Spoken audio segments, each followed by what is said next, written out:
Наместо да одговорат на новинарските прашања за тоа кои експерти ги ангажирале и колку ги плаќаат, од специјалното јавно обвинителство одлучија да се закануваат до медиумите кои ги упатија прашањата. Утринава на официјалната мејл адреса на телевизија Сител пристигна демант од СЈО за вчерашниот прилог, во кој се потенцираше дека обвинителите на Јанева излажале кога кажале дека во најбрз можен рок ќе ја достават листата на ангажирани експерти до медиумите. Како што беше веќе јасно изјавено на пресконференцијата од страна на јавниот обвинител Ленче Ристовска, подоцна и потврдено во нашето соопштение, листата на експерти и нивните надоместоци ќе бидат јавно објавени во вториот 6-месечен извештај. Никаде не беше споменато дека листата ќе се објави порано. Не само што беше спомнато дека листата ќе се објави порано, туку Ристовска им вети на медиумите дека листата ќе им ја достави во најбрз можен рок. Точна листа на експерти во овој момент не можам да ви дадам, писмено ќе ви ја доставиме, нема никаков проблем. Писмено ќе ви ја доставиме листата на експерти, нема никаков проблем, како што ви кажав, и сите нивни примања секако како што кажав ќе бидат дел од 6-месечниот извештај кој што транспарентно ќе биде објавен во септември и ќе биде ставен на сите на располагање. И покрај тоа што Ристовска вели дека во најбрз можен рок ќе ги достави информациите, од СЈО се уште инсистираат дека таа рекла дека листата ќе ја достави во 6-месечниот извештај.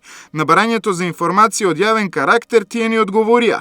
Обвинител Ленче Ристовска никаде не прецизира дека ќе биде итно за 3 дена или за 1 недела, туку во следниот 6-месечен извештај. Во врска со вашето барање за информација од јавен карактер, ви информираме дека тоа ќе биде уредно заведено во архивата на јавното обвинителство, а одговор на истото ќе добиете во законски предвидениот рок.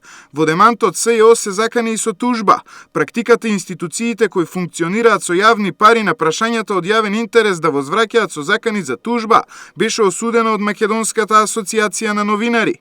Катица Јанева не смее да заборави во ниту еден момент дека таа зема плата огромна од 3000 евра од пари на граѓаните и должна е да работи отчетно и транспарентно. Јанева треба да им одговара на медиумите и на граѓаните, а не обратно. Ман посочува дека сосема е легитимно јавноста да ја прашува како ги троши државните пари, а Јанева е должна да одговори. Јавноста мора да знае, односно да добие одговор на прашањата кои се експертите кои Јанева ги ангажирала, во која процедура, колку пари им платила.